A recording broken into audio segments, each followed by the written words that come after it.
Cuando el lenguaje, tenemos que remitirnos a primero saber que, según la RAE, o sea, la Real Academia Española, dice que el lenguaje es la capacidad que tiene el ser humano de poder comunicar pensamientos y sentimientos a través de palabras. Claro, si no son palabras puede ser escrito, pero específicamente son aquellos impulsos que nos dejan transmitir a la otra persona qué es lo que estoy pensando y qué es lo que estoy sintiendo a través de palabras.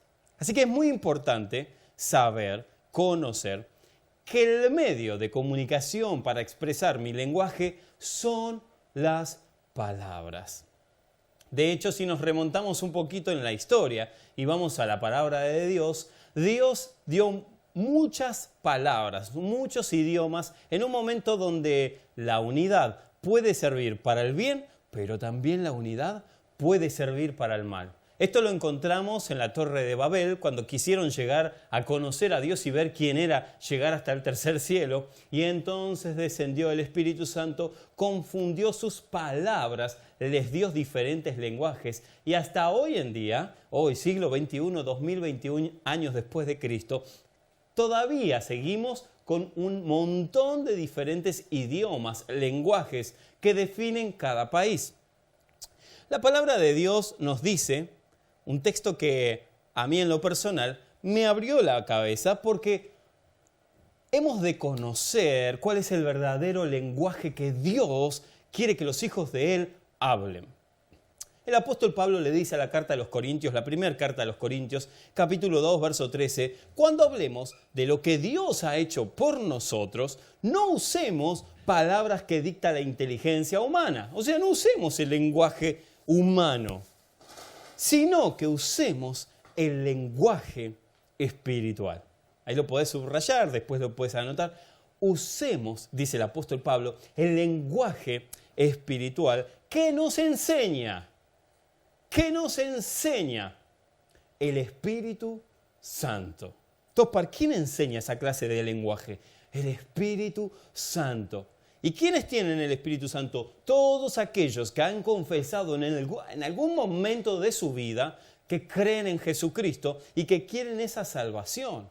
Aquellos que han confesado el nombre de su Señor Jesucristo, todos aquellos que lo recibieron, entonces portan dentro de ellos el lenguaje espiritual. Lo que pasa es que no lo sabían. Lo que pasa es que no conocían. Pero el lenguaje espiritual yace dentro de cada uno de nosotros, de cada uno de ustedes, y lo puso el Espíritu Santo. Ahora, como digo una cosa, digo la otra. Las palabras corrompidas también provienen de afuera, del agente externo, que también nos condicionan en un lenguaje pútrido. La palabra dice en Proverbios 18:21, la muerte y la vida están en poder de la lengua. A través de la lengua salen las palabras y las palabras definen el lenguaje que tenemos. El poder de la vida y de la muerte la muerte y la vida están en poder de la lengua. Según la utilices, así serán los resultados.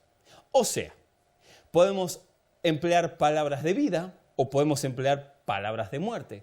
Con nuestras palabras podemos acercar amigos o terminar echándolos. Con nuestras palabras se arman las guerras o se trae la paz, se sana o se termina enfermando. Por medio de nuestras palabras que definen, entre otras cosas, el lenguaje que portamos. Bueno, yo para hablo castellano, no hablo de ese lenguaje. Es obvio que estoy hablando de un lenguaje mucho más profundo que yace dentro de tu ser interior. Las palabras quedan en nuestro corazón. De hecho, muchos de ustedes, yo mismo, venimos acarreando palabras de nuestra niñez. Palabras que fueron de vida, pero también venimos acarreando palabras que nos condicionaron para toda la vida. Vas a ser un inútil toda la vida. Y esa palabra, aunque lidiamos con la salvación de Jesucristo, ahora Jesús tiene que sanarnos de las palabras incorrectas del mundo exterior. que muchas veces provienen de un familiar, de un amigo, de una maestra de colegio, high school, de alguien de afuera, del ser exterior, o de alguien de nuestro vínculo más cercano, nuestro cónyuge, nuestros padres. Pero así también como dan muerte, dan vida. Así que quién sabe, en tu caso, gracias a las palabras de tu padre, te sacaron a la vida con una identidad en Jesucristo. Quién sabe, gracias al aliento de tus padres, sean o no sean cristianos, esas palabras hicieron que te arriesgues a una carrera universitaria, a ser alguien, a trabajar y con el sudor de tu frente poder obtener lo que hoy tenés. Así que las palabras bien empleadas traen sanidad, es como un ungüento, dice la palabra, pero las palabras mal empleadas terminan matando. Y Mateo, porque tendríamos que hacernos la gran pregunta, ¿qué diría nuestro Señor Jesucristo acerca del lenguaje? Porque cualquier filósofo, cualquier maestro, cualquier doctor de la letra puede instruirnos, pero Él nos va a decir lo que realmente debemos practicar.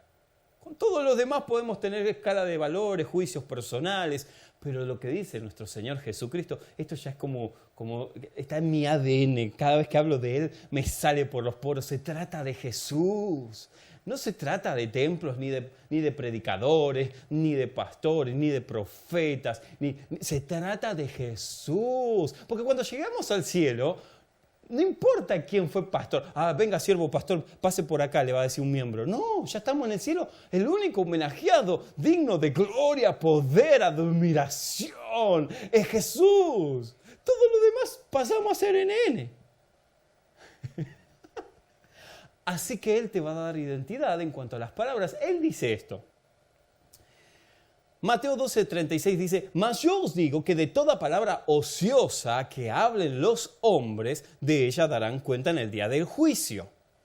Porque por tus palabras, escuchen, por tus palabras serás justificado o por tus palabras serás condenado. Ouch. ¿Qué es ociosa, Tospar? Bueno, las palabras ociosas son las que decimos bajo ira, bajo enojo, bajo tensión. Salí que te reviento. Ahora igual en unos minutos voy a aclarar algo. Porque alguien dice, estoy en el horno. Tranquilo. Déjenme avanzar y se van a dar cuenta el espíritu de las palabras de Jesús en Mateo. Efesios 4:28 dice, ninguna palabra corrompida salga de vuestras bocas. La NTV dice, no empleen un lenguaje grosero ni ofensivo, que todo lo que digan sea bueno y útil, a fin de que sus palabras resulten de estímulo para quienes los oigan. En otras palabras, si lo que vas a decir no es bueno, cállate la boca. ¿No? O sea, si no va a sumar, que no reste. No, pero ¿qué pasa? Que yo quiero hablar. Y no hablo específicamente, porque acá se puede confundir a alguien y decir, ok, entonces yo tengo que andar como un religioso diciendo gloria a Dios, aleluya. Hola hermano, gloria a Dios, aleluya. Me da un kilo de pan, gloria a Dios, aleluya. No estamos hablando del lenguaje religioso, porque ese es otro problema que tenemos dentro de las iglesias. Claro, porque nosotros creemos que el lenguaje espiritual es el que dice muchas veces amén, amén, amén, aleluya. Y eso no es un lenguaje espiritual. Eso es un cliché nada más. Es un rezo. Pero no es un lenguaje. Porque repetir todo el tiempo no te llama a nada. Es como que mis hijas me digan, hola papá, ¿cómo estás papá? Papá, te quiero hacer un pedido papá, basta. Me van a llegar al tope más alto de mí. Entonces, vos no te relacionás así con las demás personas. ¿Y por qué creemos que ese es un lenguaje espiritual? El que dice muchas veces, amén, aleluya, gloria a Dios, hermano, estamos en victoria, aleluya. Eso no es un lenguaje espiritual. Es un cliché. Un lenguaje religioso, me voy a permitir esta palabra. Eso es un lenguaje religioso, no es un lenguaje espiritual. Déjenme avanzar y se van a dar cuenta por qué lo digo. veces nosotros tenemos la tendencia, el apóstol Pablo dice en la carta de los Efesios capítulo 4, dice, airaos pero no pequéis, no se ponga el sol sobre vuestro enojo. ¿Por qué el apóstol Pablo nos daría un lícito para airarnos? Yo crecí con el pensamiento de que cualquiera que se enoje está en pecado. ¿Vieron cuando te agarra se te huelan los patitos? La cacerola, te dije, la cacerola, ¿no? ¿Qué parte no entendés? Cacerola. Bueno.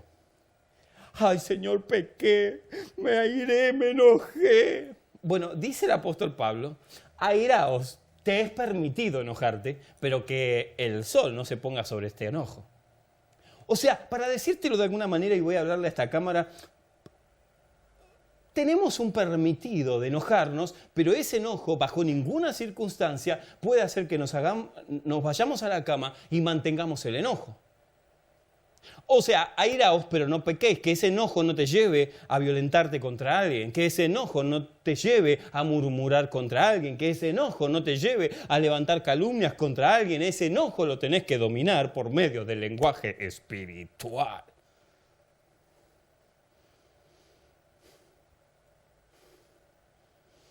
Entonces, yo creí que cualquiera que se enojaba, pecaba. Bueno, no. Esto puede traer grandes problemas. Más para los que escuchan y dicen, pero no, ¿cómo se atreve a decir eso? No. Vamos a partir de una base. Yo no lo digo, lo dice la palabra. En tal caso, el apóstol Pablo, hablándole o enviándole una carta a los Efesios, le dice, se pueden enojar, pero ojo, que ese enojo no te lleve a pecar. Y si no pecaste, pero lo estás planificando para el día de mañana pecar, ir a surtirle en la cara, bueno, cuando te vas a enojar, se te tiene que terminar el enojo. Ay, Tospa, pero ¿y cómo sé que es verdad, es de Dios esto? Bueno, se los voy a explicar muy rápidamente con el mejor de los ejemplos, que es nuestro Señor Jesucristo. No van a creer lo que voy a leer, pero sucede, y está en tu palabra, está en la mía, está en cualquier Biblia universal, en cualquier Biblia. La del Oso, la de Reina Valera, en cualquier Biblia, la NTV, la NBI, la Dios habla hoy, Marcos habla mañana, en todas las versiones está, te voy a leer. Herodes se enojó con Jesús porque estaba revolucionando una ciudad y le manda a decir, díganle a ese Jesús que se me vaya de la ciudad. Así no, que se vaya de la ciudad. Lo echa a Jesús de la ciudad. Así que vienen los mensajeros y le dicen, Jesús, dice el rey Herodes que te tienes que ir de esta ciudad. Hay dos formas de ver este relato. La primera, que es la real, le dice, ¿sí? Díganle a esa zorra que yo mañana y pasado voy a hacer señales y maravillas, voy a echar fuera demonios y cuando quiera me voy. Y después está la que nos dicen a nosotros, ¿no? Díganle a ese caniche Toy que quién sabe me quede 2 días, pero luego me tendré que ir. Como que le ponen pañitos porque sonaría muy mal decir esa zorra. Es como un insulto. Es como decir, díganle a esa perra que no me voy a ir nada. Es que la verdad es que Jesús lo insulta. Así que dice, ni hoy ni mañana, me voy cuando quiero. O sea, yo vine a cumplir una voluntad y ni vos ni nadie me va a decir lo que tengo que hacer. Autoridad, identidad. El Hijo de Dios sabía, ¿se acuerdan la semana pasada? ¿Para qué Dios lo había enviado a la tierra? Como ustedes y yo necesitamos saber por lo cual estamos caminando en esta tierra. Así que se enojó Jesús, pero no fue la única manera o el único episodio donde Dios se enoja, o Jesucristo se enoja, perdón. Jesús está yendo a orar, muchas veces había ido a orar al templo, desde que era niño que estaba en el templo, siempre vio esta escena, pero nunca se había enojado, pero esta vez es diferente. Esta vez va a orar, habrá visto algo que todavía la Biblia no nos revela, pero será revelado en el cielo. Habrá visto una injusticia, habrá visto la impunidad de los mercaderes haciendo negocio en las escalinatas para subir al templo, que se enojó. Pero se enojó al punto, ¿viste cuando éramos chicos que nos llamaban para comer? ¡A comer! Y nosotros estábamos jugando a la pelota, pasaba media hora, ¡chicos, a comer! Se enfriaba la comida, salía mamá con la chinela. Dale, entra, Marco, dale, entra, me decía. Sí, sí, ma, y yo ya iba así. Y les explico por qué. La retaguardia quedaba al aire libre si yo entraba corriendo así. Así que yo entraba corriendo así, por cuestiones que ustedes conocen, de conocimiento público. Así que cuando mamá podía, ¡pah! Te dije que a comer. Se enojaba. Nosotros desobedecíamos. Dice que Jesús dio vuelta a las mesas de todos los cambistas. Se enojó a tal punto que agarró las mesas y las dio vuelta. Váyanse, esta es mi casa, casa de oración, dije que iba a ser. Se enojó. Jesús se enoja. Creo que ese hubiese sido un buen título para este sermón. Jesús se enoja. Claro que sí. Con las injusticias Él se enoja. Con los que quieren decirle cómo tiene que manejar el ministerio Él se enoja. No se enoja con los pecadores, se enoja con los que le dicen a Él cómo debe manejarse o con los que hacen de su casa un lugar de negocios. Sigo, ¿no? Jesús manejaba no solamente la ira, porque se airaba, pero no pecaba, porque en todo esto dice la palabra, y en todo esto Jesús no pecó. Claro, me llega a agarrar a mí esto, yo no le doy vuelta a la mesa, le doy la vuelta a la mesa y los agarro trompada. Y ahí pecaría, obviamente.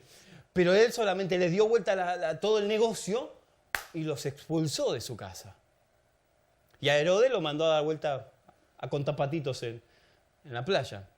Jesús sabía dominar su ira. No era que no se enojaba. Aleluya. Díganle al caniche toy aquel que... No, porque nosotros lo vemos así, ¿no? Como que levita, ¿no? O así como... Díganle a ese caniche toy. Díganle a ese caniche toy. No, Jesús tenía carácter y nos enseña a nosotros a ser astutos como la serpiente, manso como la paloma. No menso, mansos como la paloma. Entonces, lo que quiero decirte es que el lenguaje espiritual tiene que ver con un montón de factores que nosotros ignoramos pensando que son pecados, pero que están dentro de nosotros porque los puso Dios a través del Espíritu Santo. Ahora,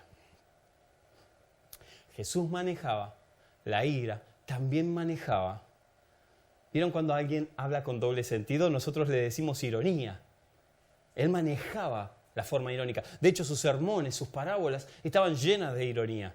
Yo mismo recién acabo de ser irónico para hablar. Es que imagínense en un mundo sin ironía. Imagínense las madres sin ironía. Claro, los padres somos más básicos. Andar a arreglar la pieza porque si no, no salís a jugar, diríamos nosotros, básico, cuadrado. La dama, ¿qué hace? Está bien, dejen la ropa tirada, ¿eh? Viene María como todos los días y saca la ropa, ¿no? A ustedes no se les mueve un pelo. Imagínense sin ironía. El apóstol Pablo sigue relatando en la carta de los Efesios, no me quiero ir porque se me dispara la cabeza. El apóstol Pablo dice en Efesios 5:4, ni malas palabras, ni necedades, ni truhanerías, que no convienen, no hay que hablar, sino antes bien hablen con acción de gracia, o sea, dando gracias a Dios por todo lo que sucede, lo bueno y lo malo. Hablen con este lenguaje espiritual que agradece en todo tiempo al soberano. Ahora, debo hacer un alto y explicar, porque acá el apóstol Pablo habla de malas palabras y nosotros comprendemos que las malas palabras son las obscenidades y demás. En realidad, en el griego, cuando el apóstol está hablando de malas palabras, no se está refiriendo a lo cultural. Voy de nuevo y voy acá. No se está refiriendo al lenguaje cultural. Se está refiriendo a las palabras con intención que salen de nuestras bocas. ¿Ah? Tospar, me estás mareando. No, mire, es muy fácil de entender. Las malas palabras son culturales. Por ejemplo, lo que acá suena mal, suena horrible, detestable y es hasta vulgar. ¿Quién sabe? En Europa no suena así. En México menos. En Puerto Rico tampoco. Y quién sabe lo que allá es natural, acá suena como una obscenidad.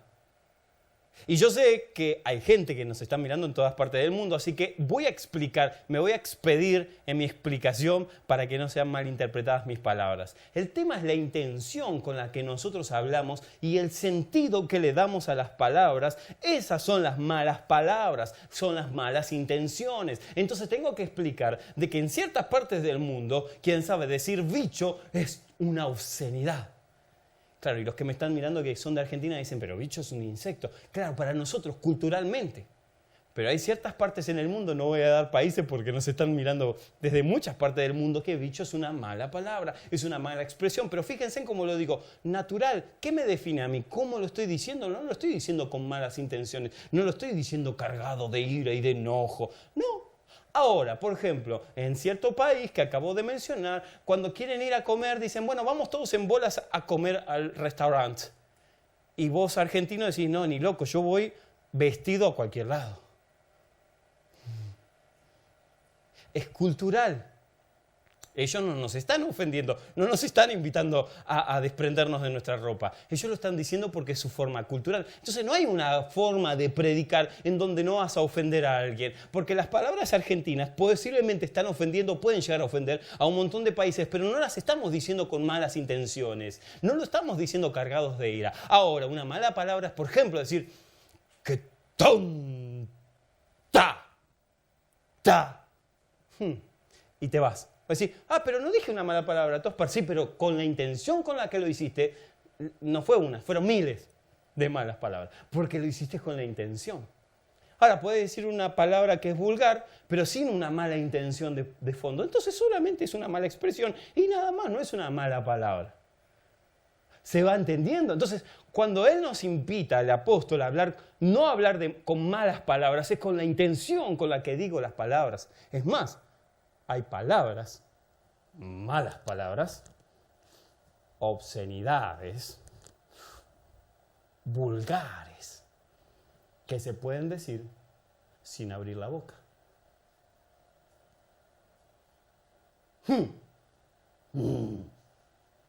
Y se va. ¿Qué? Te mandé a la punta del barco, te bajé 5 veces, te dije de todo con la mirada. No abrí mi boca, pero te insulté en lo secreto. Yo me acuerdo cuando éramos chicos que papá tenía un don con nosotros, con mi hermano y conmigo, y conmigo, porque él nos miraba y nos decía, nosotros nos quedamos, cuando él nos retaba, con justa razón, nosotros lo mirábamos. Cuando ya éramos más grandes, teníamos entre 10 y 11 años con mi hermano, y nos quedábamos mirándolo, pero mirándolo así como... Y papá percibía, papá sabía que por dentro le estamos diciendo, no quiero, ¿no? Por dentro. Van a ir a ordenar su habitación. Y nosotros, ¿te habrá pasado? Ahora, él sabía, él decía, vamos, digan lo que quieren decir, decía papá, me encantaba, porque él decía, vamos, digan lo que quieren decir, y nosotros, no, nos mordíamos la lengua porque no podíamos decir nada, pero la intención ya estaba por dentro, o sea, para Dios ya era una mala palabra, para Dios ya era una palabra vulgar, porque aunque sea en el pensamiento, fue dicha y Él oye nuestras palabras, Él oye nuestros pensamientos. Por eso el apóstol dice, ojo con las malas palabras. Y no se refiere a las palabras culturales, se está refiriendo a las intenciones del corazón. Luego dice las necedades. Tospar, ¿qué es la necedad? La necedad, o hablar necedades, ¿vieron aquellas palabras aquellas personas que hablan un montón y no dicen nada? Se la pasan hablando, pasan 15 minutos, sigue hablando el loco, y pasa media hora, sigue hablando. ¿Y qué dijo? Nada. Nada. ¿Edificó a alguien? Nada. ¿Ayudó al reino? Nada. ¿Dijo algo bueno? No. ¿Y qué dijo mientras habló? Nada. Y esto suele pasar, ¿saben qué? Con los predicadores. Muchas veces escuché predicaciones que duraba 1 hora, hora y media, 2 horas. ¿Y qué me quedó? ¿Qué dijo? Nada. Porque rellenan... Tienen que decir algo, no tienen algo para decir. Yo me entreno para poder decirles algo, para tener algo para decirles, no para pararme acá y decirles algo durante 40 minutos, 30 minutos, 1 hora, lo que fuese. Yo no me preparo para hablar nada más. Yo quiero tener algo para decir y no solamente decir. Pero hay muchos predicadores que llenan los espacios vacíos poniéndose lenguaje religioso. Amén, aleluya, gloria a Dios, porque Jesucristo, amén, aleluya, se le reveló en Ezequiel. Se van mezclando toda la Biblia, ¿no? Hablando de un texto y después saltan al otro texto, aleluya. ¿Y cuántos dicen gloria a Dios? Cuando ya se les acaban los textos empiezan a decir, hermano, ¿está contento? Aleluya. Den un grito de alabanza. Digo, no estoy enojado, cuando digo, dame algo, que tus palabras, las que estás por emplear, más con una Biblia en la mano, tengan contenido, porque si son palabras necias, vas a tener que dar cuenta. Proverbios 10:19 dice, hablar mucho es de tontos. No lo dije yo, por favor. Está siendo grabado esto. Hablar mucho es de tontos. Proverbios 10:19. Proverbios 10:19. Proverbios 10:19. Proverbios 10:19. ¿Por qué, Tospar, lo repetís tanto? Porque a veces pensamos que el que más habla es más inteligente. En el lenguaje espiritual, el que más habla es más tonto.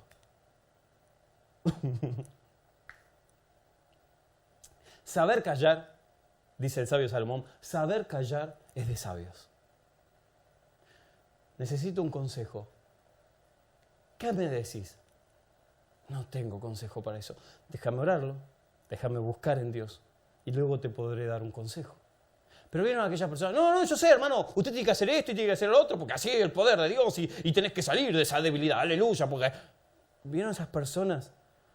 Son necias. Bueno, Proverbios 10:19 dice que son tontas porque no saben callarse. A veces queremos llenar los espacios vacíos cuando alguien pierde un ser querido o cuando alguien es echado del trabajo y nosotros queremos llenar con palabras de Dios, de parte de Dios. Hacemos a Dios decir cosas que Él ni nos mandó a decir. Y son palabras necias. ¿No es mejor abrazar, ahora que se puede un poquito, abrazar y no decir nada? Sentarte durante 1 hora con alguien triste al lado y no tener que tratar de incentivarlo con palabras necias y tontas y sentarte y estar los dos en silencio. Eso sana el alma. Callar es de sabios. Cuando las palabras terminan, comienzan las mentiras. Cuando se agotan las buenas palabras, comienzan las malas palabras. Cuando terminan los halagos, comienzan las calumnias. Cuando se acaban los chistes sanos, comienzan los procaces. Evita vanas palabrerías. Y yo hay algo que la verdad ignoraba, y eso que estudié este libro, pero lo ignoraba desde el punto de vista de las palabras espirituales que Jesús nos aconseja a tener en nuestro dialecto. Y fuimos instruidos de que nosotros cuando vamos a la iglesia o cuando estamos en nuestra intimidad en nuestra casa tenemos que hablar mucho con Dios, porque le tenemos que hablar y le tenemos que decir. Miren lo que dice Eclesiastés, capítulo 5, verso 1. Oigan, es muy importante lo que el escritor Salomón va a hablarle al pueblo de Israel. Por consiguiente, a nosotros, a vos que me estás mirando en este día. Cuando vayas a la casa de Dios, no te apresures a hablar. Otra vez encontramos el mismo sistema. Dios nos vuelve a enseñar que cuando te acerques a la casa de Dios, sea en tu habitación, en tu intimidad de mañana, de tarde, de noche, cuando te acerques a Dios en tu devoción diario, o sea en una iglesia, en un templo, no te apresures a hablar. Miren por qué. Ante Dios, piensa bien lo que vas a decir, pues Dios es más poderoso que tú. Recuerda que el que mucho habla, dice tonterías. Claro, es el mismo escritor, por eso lo vuelve a mencionar. Si haces una promesa a Dios, no tardes en cumplirla, porque a Dios no le gusta la gente tonta que no cumple. Dios nos da un espacio en su agenda celestial. Él nos abre el despacho de su oficina y nosotros nos presentamos diariamente delante de Él. Pero ¿valoramos ese tiempo que Dios nos entrega? ¿Estamos acorde al llamado de poder ir a su presencia, a intimidad con Él?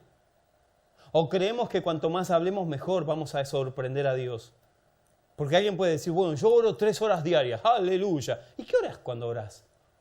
Uy, perdón, se me salta la chaveta. ¿Qué horas? 3 horas. Porque acá el consejo es callarte, no hablar.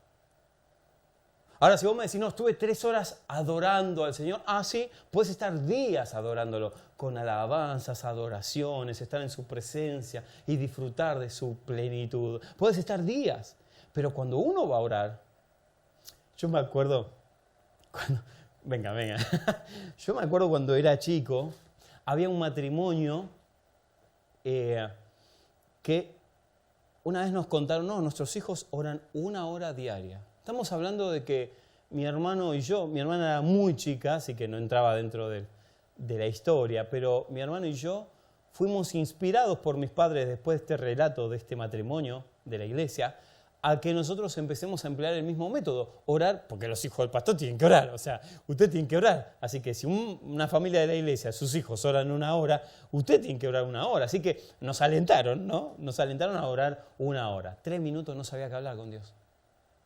4 minutos ya me dolían las rodillas.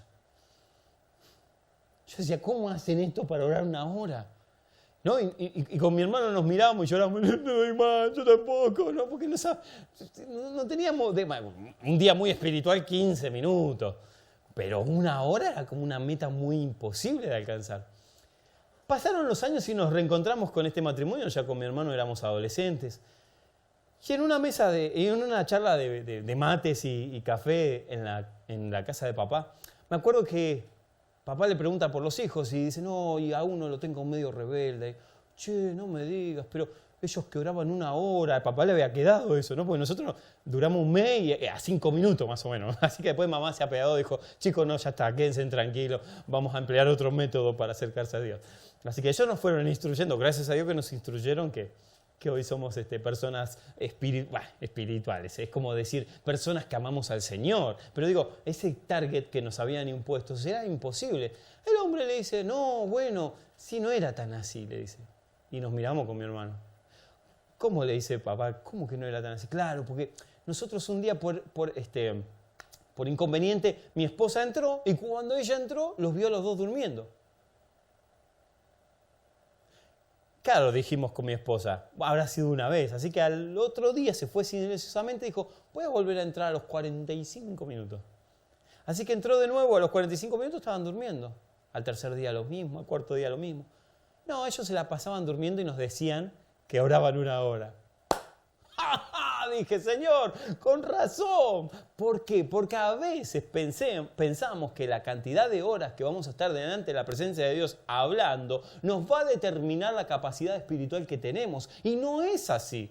Por eso el sabio Salomón dice, cuando te presentes delante de Dios, en el colectivo, en el subte, en el metro, en la habitación, en el baño, en el soundroom, en la iglesia, donde sea, no te apresures a hablar. Deja que te invada la presencia, el Espíritu Santo te llene. Y esa es la mejor manera, mis amados, porque, miren, Mateo 6:7 dice, al orar, Jesucristo está hablando. Ya no está hablando el sabio Salomón. Al orar, no hablen por hablar, dice Jesús, como hacen los gentiles, porque ellos se imaginan que serán escuchados por sus muchas palabras. Señor, aquí estoy. No, cuanto más gritamos, más escuchan en el cielo. No, yo le puedo decir, Señor, acá estoy. Y Él está atento, su oído. Así que no es la intensidad, tampoco las muchas palabrerías, porque te van a terminar comprometiendo a hacer cosas que después no vas a poder cumplir. Señor, te prometo, te prometo, te prometo. Nunca más. ¿Cuántas veces le dijimos? Nunca más, Jesús. Al miércoles ya estábamos derrapando de nuevo. No es mejor decir, Señor, estoy intentándolo. Estoy poniendo todo lo mejor de mí. Esas palabras son correctas. Que mentir vacíamente. Y en esto de que Jesús me enseña a mí a no entrar a la presencia de Él y hablar y hablar y hablar, sino escuchar, deleitarme en su presencia y en el momento justo hablar.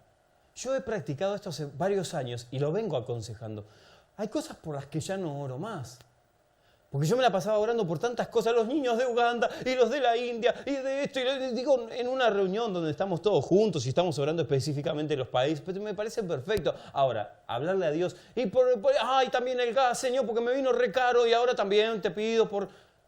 Eso no son oraciones que salen del corazón. De hecho, no llegan ni al techo, porque no tienen intención. Me dediqué a orar por las cosas muy específicas. Y no dejé de orar por las leyes espirituales que Dios dijo. Orá por un enfermo y este se sanará. Punto. Ay, Señor, será de ti, voy a orar antes. Señor, voy a ayunar y a orar a ver si es tu voluntad. No, ese no es mi tema. Él me dijo, orá por los enfermos y estos se sanarán. Poner la mano a los endemoniados y los demonios saldrán corriendo. A la suegra, todo, entra todo ahí, ¿no? Van a salir huyendo. Ahora, no dejé de orar por eso, porque entendí que eso es una ley divina. Ahí, Señor, quiero prosperidad. Otra, ¿no? Vienen a mí, a mi esposa, ¿puede orar por prosperidad para que seamos prosperados económicamente? No, no se trata de mi oración ni de la oración del más ungido de toda la tierra que exista hoy. Por más que esa persona ore por prosperidad, no vas a prosperar, porque se efectúa una ley divina. La Biblia dice que el que siembra escasamente, recoge escasamente. Si ni siquiera ofrendas, olvídate de bendiciones económicas. Vas a tener las tuyas propias, las que conseguís con tu mano, pero no vas a tener bendiciones espirituales, porque hay una ley espiritual que se actúa, no tenés que orar, tenés que hacer. El que siembra abundantemente, recoge abundantemente. Otra ley espiritual, el que no diezma, lo comen los piojos. Es más, el que no trae provisión a la casa del Señor, Él lo puede hacer, pero nos dio la habilidad de que nosotros seamos recompensados por la actitud de nuestro corazón. Por eso Jesús dijo, no importa si es una dracma, una monedita de 10 centavos, depende de donde nos estés escuchando en el mundo, o es 1.000.000 de pesos. No importa la cantidad, importa la actitud con que la haces. Y Dios, ¡fum!, abre la ventana de los cielos. Pero si no traen eso a mi casa, Él dice, si no tenés la costumbre de diezmar, entonces los piojos te comen. No voy a abrir la ventana de los cielos, por más que me grite, me llore, Señor, necesito prosperidad. Actúa una ley divina. He comprendido. En algunos años de mi vida dejé de orar por tonterías. Que Dios me escuchaba. Ya puse ese don en vos, Marco. Pero Señor, yo quiero orar por un enfermo. Pero ya lo tenés. Señor, ¿será tu voluntad? Y si te dije que sí, poné la mano en los enfermos y sanarán. Suena hasta básico. Pero nos olvidamos de Jesús. Por el estereotipo religioso nos olvidamos de sus palabras. Dejé de pedir cosas que no tenían sentido. Jesús hablaba un lenguaje espiritual que lo entendían los niños, los pecadores, pero también lo entendían los religiosos. Jesús es maravilloso, siento la presencia de Dios.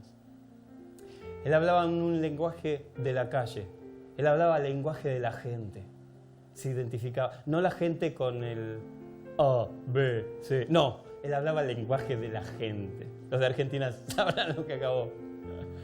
Y los que no, después le contarán ahí a algún familiar. Él hablaba el lenguaje de la gente, inspirado por el Espíritu Santo. A veces me da bronca cuando entro a alguna iglesia y están, aleluya, rica la calabacita, Rambo agarra las bazocas. Y la gente nueva no entiende lo que estamos hablando. En un congreso de líderes donde son todos cristianos está perfecto. Pero si nuestros servicios son para impactar al que no conoce a Cristo, ese lenguaje no nos sirve. Jesús hablaba el lenguaje de la gente.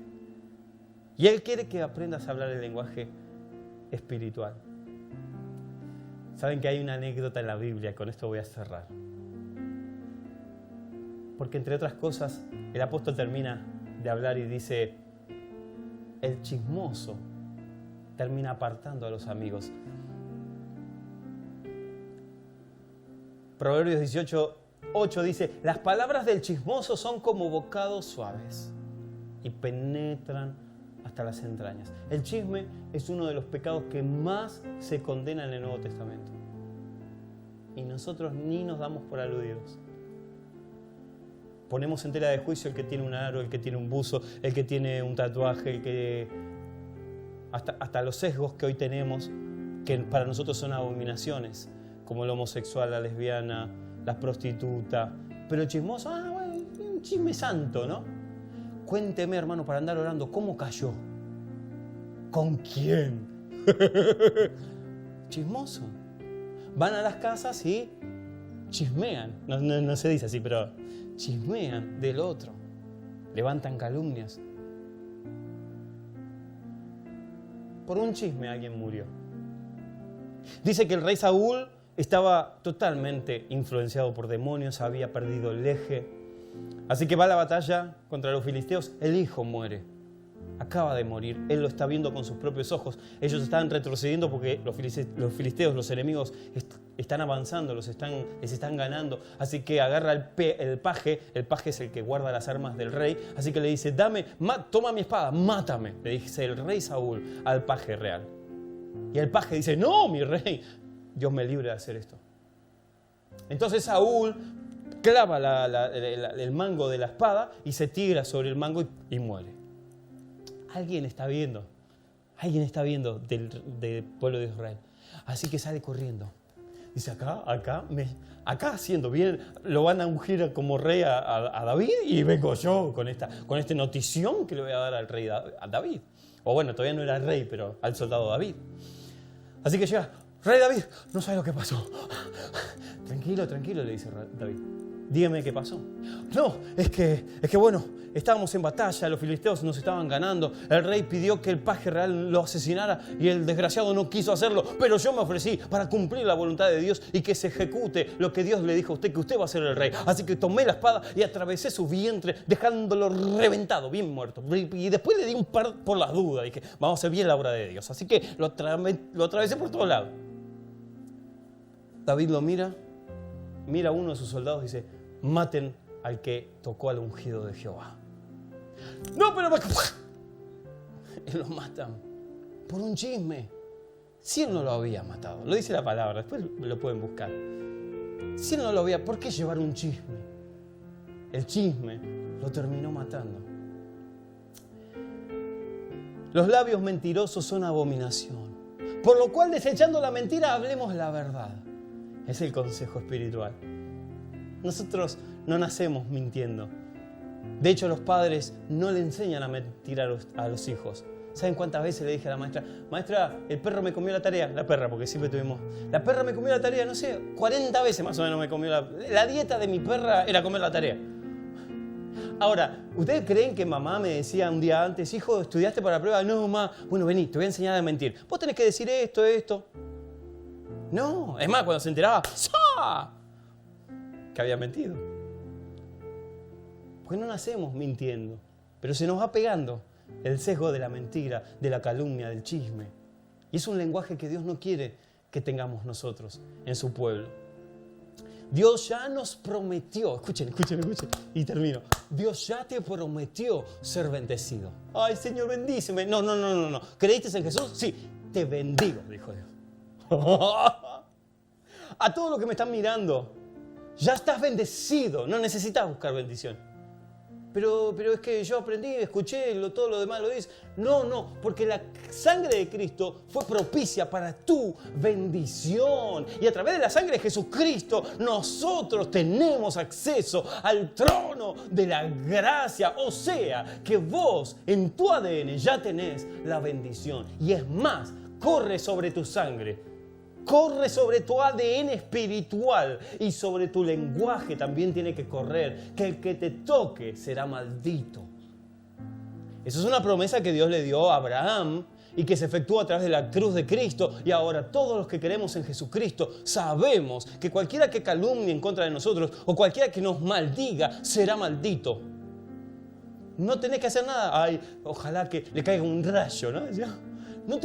Ni gastes energía. El que te maldiga será maldito.